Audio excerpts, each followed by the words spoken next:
Peace family, this is Essie's Garden coming to you live with another video. Today I am harvesting my lettuce. As you can see, I have an abundance of lettuce on my homestead deck, and I'm gonna harvest some today and actually get my son to deliver to the neighbors because I have a overload of lettuce.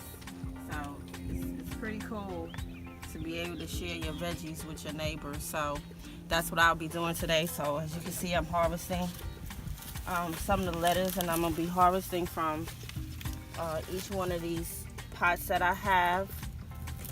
Harvesting is real easy. These actually been ready, but I should have got them off a little bit sooner.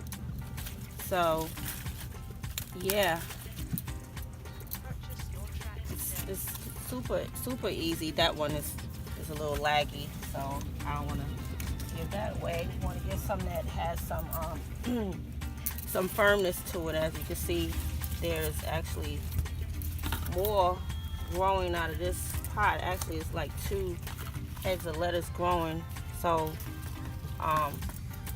usually when you're growing lettuce, you can get probably about 3 bunches off of one bucket. So as you can see, this one is already harvesting another ball of lettuce. And I'm going to come over here and get some more, another bucket. And that one, actually you can see it has 2 separate areas of lettuce growing. So this is bountiful right here.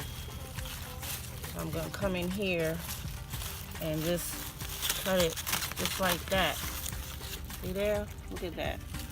Isn't that wonderful to be able to come outside on your own deck and harvest your own food? This is so exciting. I can't wait to get to my flower beds and show you guys how to plant in the flower beds out in the yard. But that'll be probably towards the fall.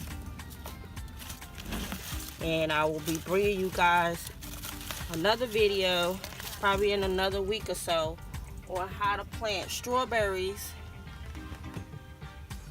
in a tower, how to build a tower out of a hamper for your strawberries. So that'll be my next video. So you guys like, subscribe, and stay tuned in and share. And I'll see you guys on the next video.